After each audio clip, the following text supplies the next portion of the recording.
Israel America Iran യുദ്ധത്തിൽ കൂടുതൽ രാജ്യങ്ങൾ പങ്കെടുക്കുന്നു എന്നുള്ള വാർത്തകളാണ് ഇപ്പോൾ പുറത്തു വരുന്നത്. ഇറാനെ പിന്തുണച്ചുകൊണ്ട് ചൈനയും റഷ്യയും രംഗത്ത് വന്നിരിക്കുന്നു. യുദ്ധത്തിൽ റഷ്യയുടെയും ചൈനയുടെയും നേരിട്ടുള്ള പങ്കാളിത്തത്തിന്റെ സൂചനകളാണ് അന്താരാഷ്ട്ര മാധ്യമങ്ങൾ പുറത്തുവിടുന്നത്. ഇറാന് വേണ്ടി കൂടുതൽ ഡ്രോണുകൾ റഷ്യ നൽകുന്നു എന്നാണ് ഇപ്പോൾ പുറത്തു വരുന്ന വാർത്തകൾ. റഷ്യൻ നിർമ്മിത ഡ്രോണുകളാണ് ഗൾഫ് മേഖലകളിലേക്ക്, പ്രത്യേകിച്ച് ബഹ്റൈൻ, ഖത്തർ തുടങ്ങിയ രാജ്യങ്ങളിലേക്ക് ഇറാൻ പ്രയോഗിച്ചത് എന്നതാണ് പുറത്തു വരുന്ന വാർത്തകൾ.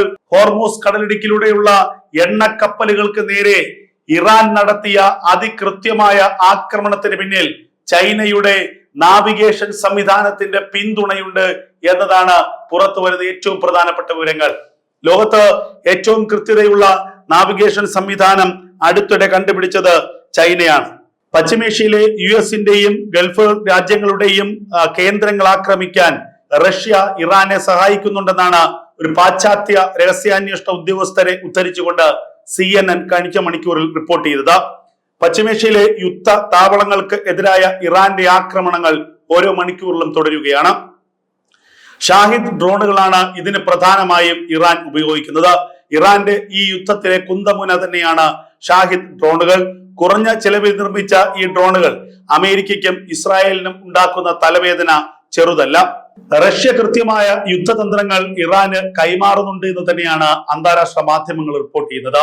ഷാഹിദ് ഡ്രോണുകൾ മാത്രമല്ല, വൻതോതിൽ മിസൈൽ ശേഖരം അടക്കം റഷ്യ ഇതിനകം ഇറാന് നൽകിക്കഴിഞ്ഞുവെന്നാണ് അന്താരാഷ്ട്ര മാധ്യമങ്ങൾ റിപ്പോർട്ട് ചെയ്യുന്നത്.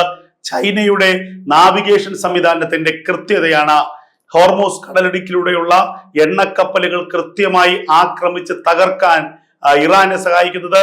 അതുപോലെ തന്നെ ഗൾഫ് രാജ്യങ്ങളിലെ അമേരിക്കയുടെ സൈനിക ബേസുകൾക്ക് നേരെ, അമേരിക്കയുടെ സൈനിക വാഹനങ്ങൾക്ക് നേരെയൊക്കെ കൃത്യമായ ആക്രമണം നടത്താൻ ഇറാനെ സഹായിക്കുന്നതിന് പിന്നിൽ ചൈനയുടെ ആധുനികമായ നാവിഗേഷൻ സിസ്റ്റം ഉണ്ട്, റഷ്യയുടെ ആയുധ ശേഖരമുണ്ട്.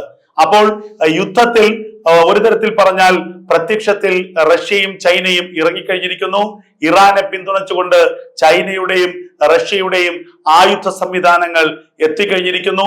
അമേരിക്കയും ഇസ്രായേലും ഒരു ഭാഗത്ത് ഇറാനെ ആക്രമിക്കുമ്പോൾ മറുഭാഗത്ത് ഇറാന് അനുകൂലമായിട്ടുള്ള ഒരു നിലപാടുമായി എത്തിയിരിക്കുന്നത് റഷ്യയും ചൈനയുമാണ്.